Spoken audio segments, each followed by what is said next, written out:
6 April 2020 Palghar Gadchinchale काळोख्या रात्री महाराष्ट्राला हादरवून सोडणारं साधू हत्याकांड घडलं।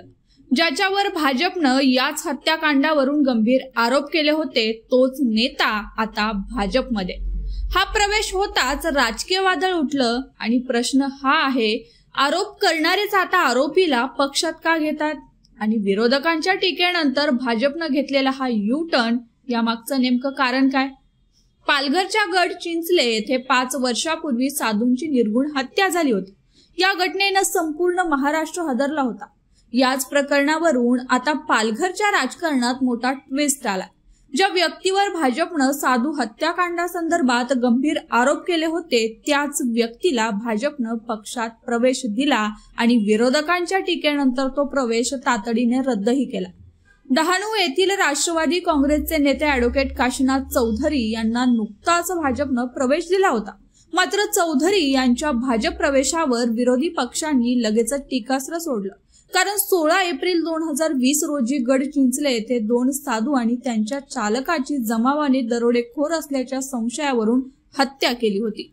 या हत्याकांडात काशीनाथ चौधरी यांचा संबंध असल्याचा आरोप भाजपनं त्यावेळी केला होता। विरोधकांनी साधू हत्याकांडाचा मुद्दा आणि भाजपचा पूर्वीचा आरोप यावर बोट ठेवून भाजपला घेरला।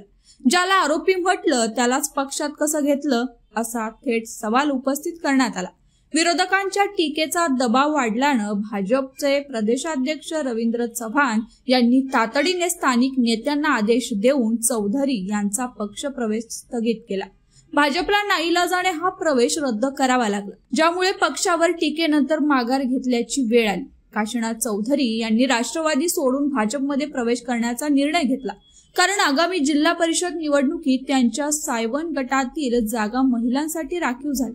त्यांना भाजपकडून दुसरीकडे उमेदवारी मिळण्याची शक्यता होती, म्हणून त्यांनी पक्ष बदलल्याचं बोललं जातंय। चौधरी यांच्या पक्षप्रवेशानंतर राष्ट्रवादी काँग्रेस शरदचंद्र पवार पक्षाचे नेते आक्रमक झाले। त्यांनी साधू हत्याकांडाच्या आरोपावरून भाजपवर जोरदार निशाणा साधला। यानंतर रोहित पवार यांच्यावर देखील निशाणा साधण्यात आला। चौधरी कालपर्यंत राष्ट्रवादीत असताना रोहित पवारांना चांगलं वाटत होतं, मग पक्ष सोडल्यावर ते एका रात्रीत दोषी कसे वाटू लागले असा प्रश्न रोहित पवारांना करण्यात आला।